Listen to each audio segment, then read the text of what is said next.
অন্যদিকে মোদির সঙ্গে এই যে বৈঠক তারপরে সাংবাদিকদের মুখোমুখি হলেও বাংলাদেশ নিয়ে প্রশ্নের উত্তরে কিছুই জানাননি মার্কিন প্রেসিডেন্ট। বিষয়টি সম্পর্কে অবহিত আছি, এ বিষয়ে যা কিছু বলবেন তা প্রধানমন্ত্রী মোদি বলবেন, এই বলে প্রসঙ্গ এড়িয়েছেন Trump. And Mr. President, what you would like to say about the Bangladesh issue, because we saw and it is evident that how the deep state of United States was involved to regime change during the Biden administration, and then Muhammad Yunus made Junior Soros also. So what is your point of view about the Bangladesh?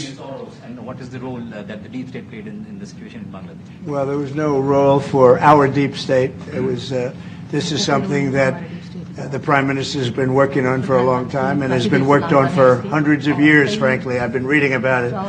But I will leave Bangladesh to the Prime Minister.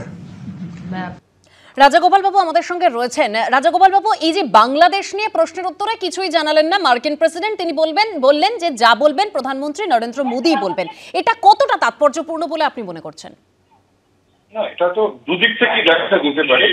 একটা হচ্ছে যে ভারত যা সিদ্ধান্ত নেবে, ভারত বাংলাদেশকে প্রয়োজনকারী সামরিক সেখানে হস্তক্ষেপ করার প্রয়োজন আছে, সেটাও ভারত করতে পারে, তাতেও আমেরিকার সমর্থন আছে।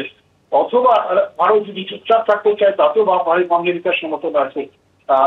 এবং আমেরিকা সরাসরি বাংলাদেশে কোনো ধরনের হস্তক্ষেপ করতে চাইছে না। এবং যে ডিপ স্টেটে যেটা কথা বলা হচ্ছে, জর্জ সোরোস এবং তার পুত্র অ্যালেক্স সেখানে পরে গিয়েছিলেন, এবং অনেকেই ওনাকে যে সাংবাদিক প্রশ্ন করবেন, বোঝাই যাচ্ছিল ডিপ স্টেটের বিরুদ্ধে আমরা জানি ট্রাম্প কতটা তার রাগ হয়ে গেছে।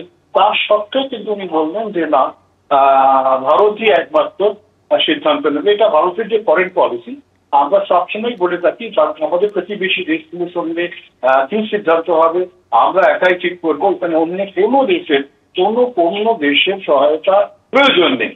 সুতরাং সেই দিক থেকে ভারতবর্ষের ফরেন পলিসির একটা যে সমর্থন আমেরিকার তরফ থেকে পেলে, আবার কিন্তু বাংলাদেশের মতন দেশ তারা ভাবতেই পারে যে আমেরিকাকে কই সেভাবে এগিয়ে এলো না, আমরা যা করছি তার বিরুদ্ধে আমেরিকা একটা কথা বলতো না, সংখ্যা বিধান চলছে, হিউম্যান রাইটস ভায়োলেশন চলছে, আমেরিকা তো নীরব। সুতরাং আমেরিকার আমরা যা করছি আমেরিকার একটা মদত রয়েছে, আমেরিকার একটা পরোক্ষভাবে সমর্থন হচ্ছে, সব ঠিক আছে। এখন এটা একটা ভাবনার জায়গা রয়েছে। এখন যেহেতু ট্রাম্পের পর ট্রাম্প বেড়ে গিয়েছে, আমেরিকা জানিয়ে দিয়েছে যে ভারত সিদ্ধান্ত নিতে পারে। এখন ভারত চুপচাপ থাকবে কি তার শক্তি একটু দেখাবার চেষ্টা করবো, সেই সিদ্ধান্তটা কিন্তু এখন ভারতকেই নিতে হবে। ভারত লাইসেন্স ভারতের হাতে আছে, এখন ভারত কি করবে সেটা তার ব্যাপার। অনেক ধন্যবাদ রাজাগোপাল বাবু আমাদের সঙ্গে কথা বলার জন্য।